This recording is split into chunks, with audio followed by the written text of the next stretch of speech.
C'est trop, hein? Ok. Beaucoup de canaries. Vous voyez tous ces... Je prends un exemple, l'explication pour que vous puissiez comprendre le travail que Christ a fait sur la croix et le paiement qu'il a fait. Soit on va rester attaché à ça, ou bien on va aller chercher les choses que nous-mêmes on va respecter. Soit on laisse ça et on cherche les histoires, c'est le problème qu'on va avoir. Voilà la ville de Gabon. Vous voyez les Canaries. Tu sais que Canaries là, ça casse. C'est cassable. Je vais prendre les œufs. Je prends les œufs. Les œufs. C'est comme le président de ce pays. Il met les œufs ici. Vous voyez que c'est beaucoup, non? Mais dans chaque œuf, il met un policier. Il dit que si quelqu'un marche, il casse un œuf, il doit payer 100 000. Le prix là, c'est combien? 100 000. Donc, si tu veux rentrer en ville, il faut que ton 100 000 soit prêt. Quand tu casses, tu pèses, tu payes et puis tu pars. Mais toi, un jour, toi tu casses un œuf. Mais les policiers t'attrapent. On te dit, le président a dit que comme tu as cassé l'œuf, tu dois payer 100 000. Maintenant, toi tu dis non, je n'ai pas d'argent. On t'amène en prison pour te condamner. Toi tu es en prison. Au moment que toi tu es là, un homme qui t'aime, un homme que toi-même tu ne connais pas, mais l'homme là te connaît. Un homme que toi tu n'aimes pas, mais l'homme là t'aime. Un homme que toi tu haïs, mais l'homme là t'aime.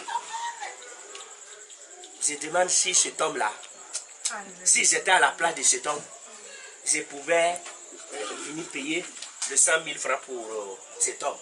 Parce que celui qui est de là, il ne m'aime pas, il ne me connaît pas. Je peux dire que ce n'est pas mon problème. Oui. Mais l'homme là, il a beaucoup d'argent. Lui, il vient en prison, il dit, je suis venu payer le 100 000 pour que Angela puisse sortir. Mais l'homme là, il a beaucoup d'argent. L'homme dit, mais si je paye le 100 000, Angèle, quand il va revenir encore dans la ville, il va casser un œuf, on va l'amener en prison. Comme j'aime beaucoup Angèle, qu'est-ce que je vais faire? Je vais demander au président de calculer tous les prix des œufs qui sont là. Je vais payer à la place d'Angèle. Et on dit que c'est des milliards. L'homme là prend son argent, il paye à la place d'Angèle. Angèle sort. Il dit, Angèle, écoute que un homme qui l'aimait beaucoup, un homme qui le connaissait avant, mais Angèle ne connaît pas l'homme là. Angèle n'aime pas l'homme là. Angèle n'a jamais vu. Mais lui connaît Angèle. La personne est venue payer le prix et elle est sortie. Elle sort, elle casse un œuf. Elle va aller où? Nulle part. Hein? Hein? Alléluia! Hein? Le prix là est déjà payé. Donc si elle casse un œuf, on ne peut plus l'amener en prison. Voilà pourquoi la Bible dit que il n'y a plus de condamnation pour ceux qui sont à Jésus-Christ. Jésus-Christ a déjà payé le prix de péché pour nous. Je marche libre. Dans 2 Jean chapitre 1, non, 1 Jean 2, Jésus dit, non, Jean dit, mes petits enfants, je vous écris afin que vous ne péchez point, mais si quelqu'un a péché, nous avons un avocat auprès du Père. Amen. Vous avez tué quelqu'un, vous prenez un avocat. Arrivé au parquet, l'avocat vous dit, venez à 9h. Vous venez votre cœur bas. Arrivé là-bas, vous ne connaissez pas votre avocat, vous ne le connaissez pas bien. Mais l'avocat, lui, il se connaît. Il te dit, viens demain à 9h. Toi, tu dis, avec ce que j'ai fait là, si je pars, c'est la condamnation. Est-ce que mon avocat va gagner? Arrivé là-bas, très loin, tu vois ton avocat assis, c'est lui-même qui est le juge. Alléluia.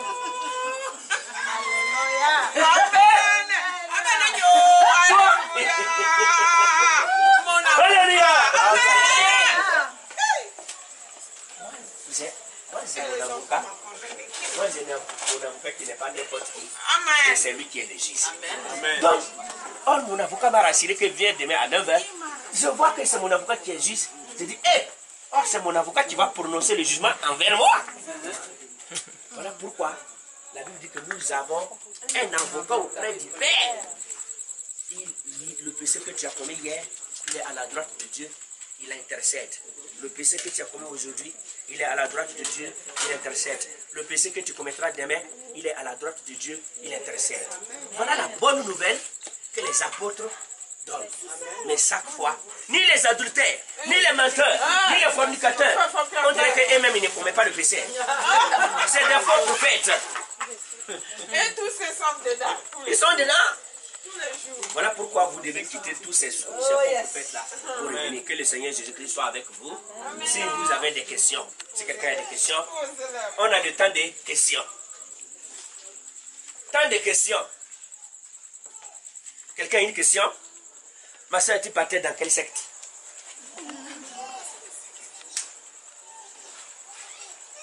La vraie église. La vraie église de Dieu. La vraie église de Dieu, c'est où? Est-ce que vous êtes vrai? Quand tu as écouté le message là, est-ce que vous êtes vrai? Voilà ma soeur, quelqu'un qui vient donner un bon nom. La vraie église de Dieu. Donc cela montre que les autres là sont faux là. Ok. Mais c'est dans le message qu'on va rentrer pour voir s'ils sont le vrai église.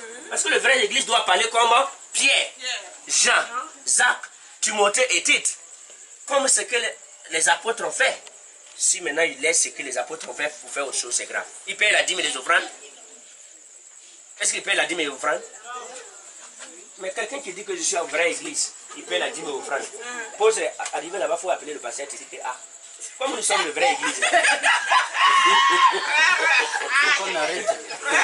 J'ai besoin d'un passage dans la nouvelle alliance que quand l'église est née le jour de la Pentecôte, quand le Saint-Esprit est venu, les hommes qui étaient avant, ils ont pris la dîme. Et ils ne peuvent pas venir prendre la dîme si Pierre n'a pas pris la dîme. Ils ne sont pas plus grands que Paul et Pierre. Donc ma soeur, que Dieu te bénisse. L'église de Dieu, ça c'est Satan.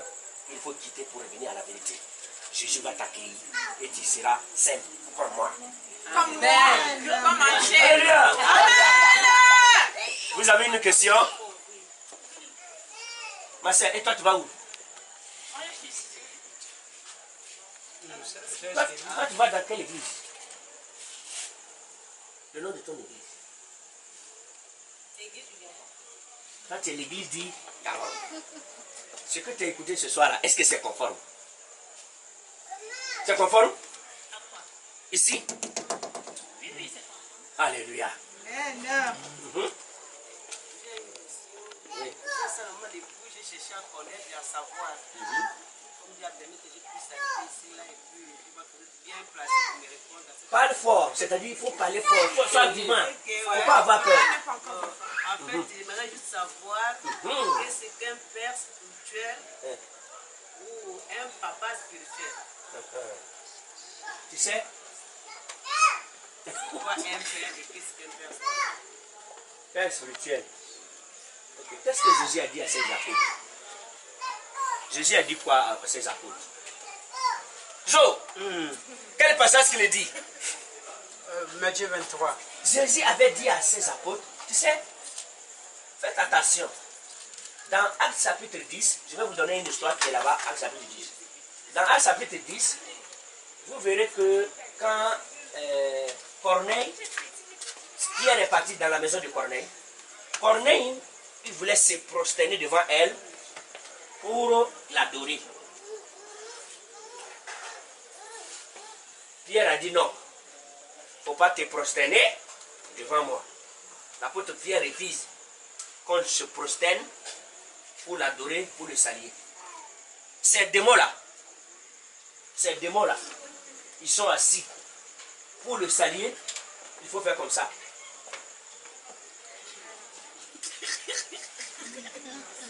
Mais il ne dit pas, lève-toi. Ils acceptent la prosternation. Il s'appelle papa spirituel, père spirituel. Avant qu'il vienne dire ça, Jésus avertit à son église. Jésus dit à ses disciples, les Juifs ça c'était un esprit qui était dans l'Ancien Testament.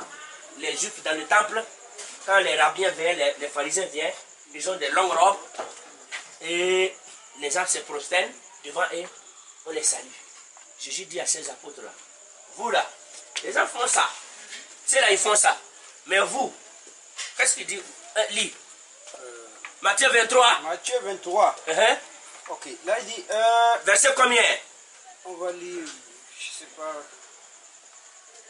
Matthieu 23. Verset 9.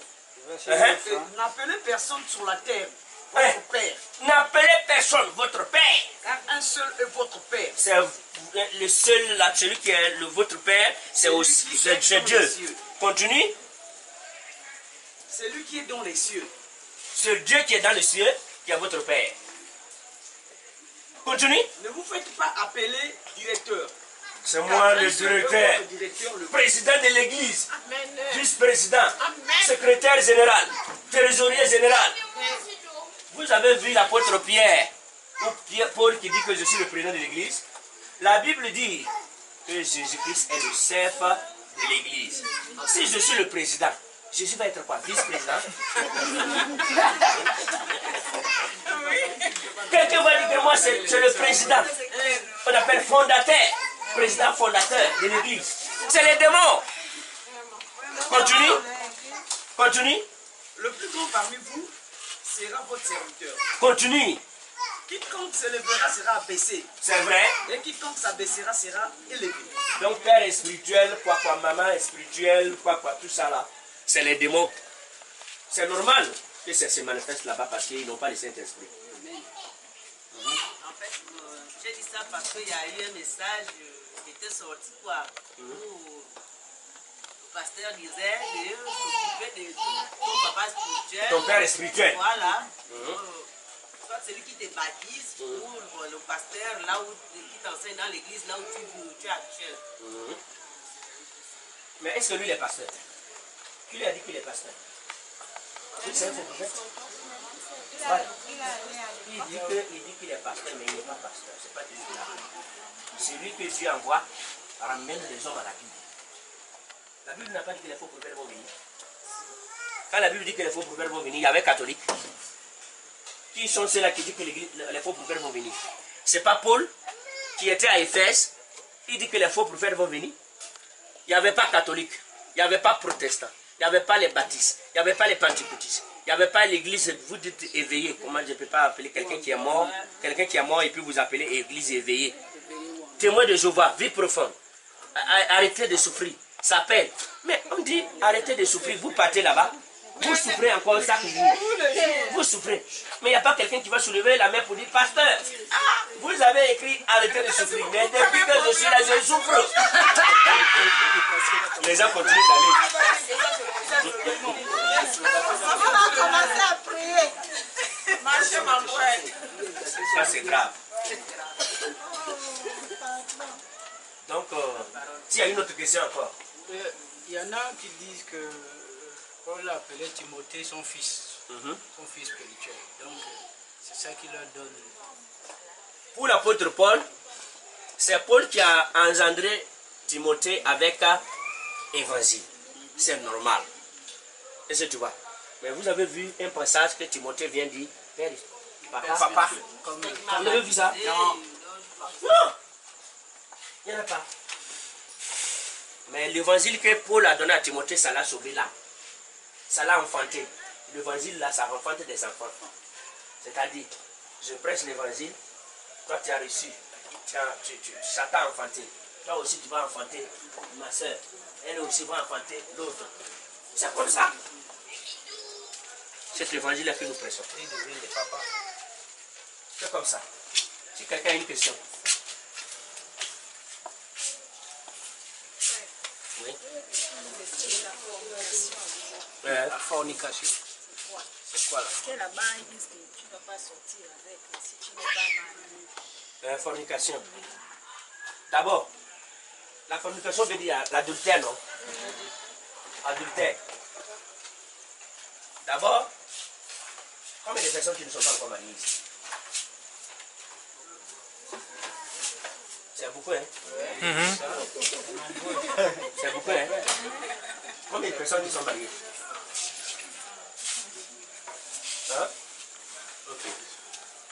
Je vais poser la question à ceux qui sont mariés et ceux qui ne sont pas encore mariés. Qui ne connaît pas l'adultère? Tout le monde. Je cherche quelqu'un qui ne connaît pas l'adultère. La personne là, si je trouve la personne là, je vais envoyer les gens vers lui. On va baptiser les gens à son nom. Moi, je baptise les gens au nom de Jésus. Moi, je baptise les gens au nom de Jésus. Vous savez pourquoi? Parce que Jésus ne fait pas la fornication. Jésus ne connaît pas l'adultère. Lui, il est saint.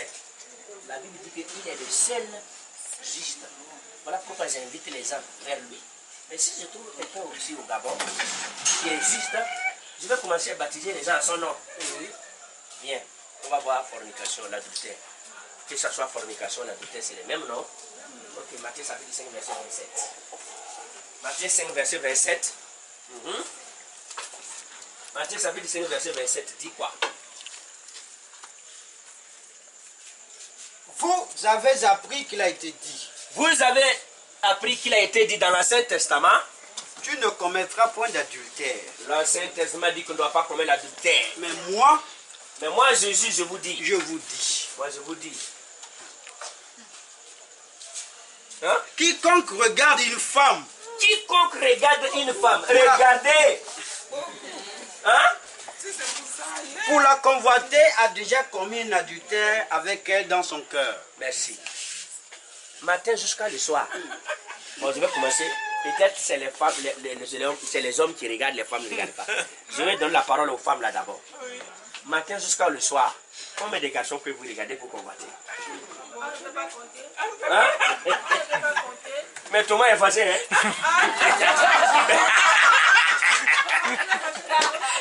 Alléluia! Vous les hommes, combien de femmes que vous regardez matin jusqu'à le soir? Il n'y a qu'à demander mes petits gènes. Et si Dieu descend maintenant pour parler de la vie, il va te le dire.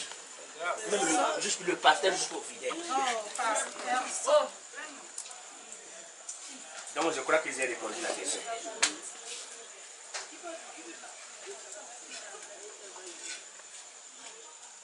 La question est répondue? Hein? On fornique tous. Alléluia! Amen.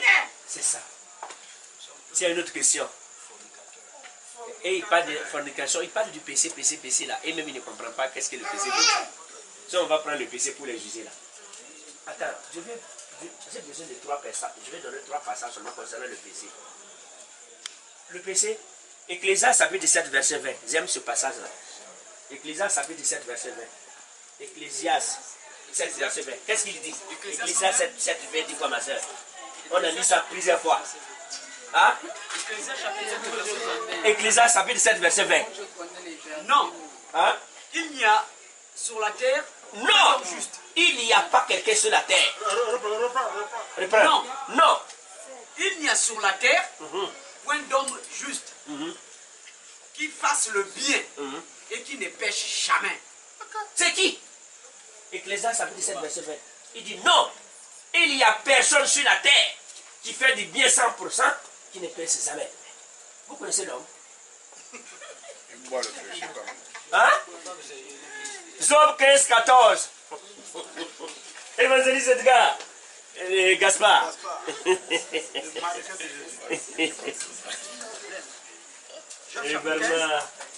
Job chapitre 15, verset 14. Il est écrit Hein? que c'est que l'homme Hein? pour qu'il soit pur. Qu'est-ce que l'homme pour que l'homme soit pur? Celui qui est né de la femme peut-il être juste? Est-ce que celui qui est né de la femme peut être juste? Hein? Si Dieu n'a pas confiance en ses saints, Les anges qui sont dans le ciel, Dieu n'a pas confiance à eux. si les cieux ne sont pas purs devant lui, Vous voyez le ciel est blanc là. Dieu voit que le ciel là c'est noir. combien moins l'être abominable L'homme qui est abominable et pervers. il est pervers. L'homme qui boit l'iniquité comme de l'eau. L'homme fait quoi? Boit l'iniquité comme de l'eau. Hier vous avez bu l'eau. Aujourd'hui vous avez bu. Demain encore vous allez boire. C'est la même chose que vous commettez le péché. C'est ça la même chose. Job 14 verset Job 14, verset 1, il est écrit. L'homme né de la femme, L'homme né de la femme, sa vie est courte. sa vie est courte, un jour. Voilà pourquoi un jour, on veut ou on veut pas où, on doit mourir. Continue. Sans cesse agité. Voilà. Il naît, Il est né, il est coupé, il est coupé. comme une fleur. C'est vrai. Il fuit et disparaît comme une ombre. C'est vrai. Et c'est sur lui que tu as l'œil ouvert. C'est un homme comme ça que toi tu l'as ouvert, pensant que lui ne pèse pas. Un homme. Continue. Continue. Et tu me fais aller en justice avec toi. L'homme va aller en justice avec Dieu. Comment? Hein? Un être souillé sortira-t-il un homme pur? D'abord, l'homme, même sa naissance là, il est souillé. Le bébé, quand il sort là, comment il naît? Comment un être souillé sortira un homme pur? Continue. Hein? Il n'en peut sortir aucun. Hein? Il n'en peut sortir aucun. Il ne peut pas sortir aucun. Voilà ce que la Bible nous présente. La Bible dit dans Romains chapitre 3, verset 23 que tous ont péché, ils ont prouvé la gloire de Dieu, ils ont été gratuitement justifiés. Mais s'il y a un homme qui ne pèse pas, il n'y a pas de problème. Dites-moi tout de suite là, je commence à baptiser les gens à son nom tout de suite. Il n'y a pas? Donc tout le monde doit aller, c'est qui? Alléluia, c'est lui, celui le vrai juste. Voilà pourquoi nous disons que celui qui ne croit pas en lui, il n'a pas la vie éternelle. Celui qui croit à Pape, les évêques, il ira à l'enfer. Mais celui qui croit en Jésus-Christ, il a la vie éternelle. C'est une autre question. Oui, Nadès.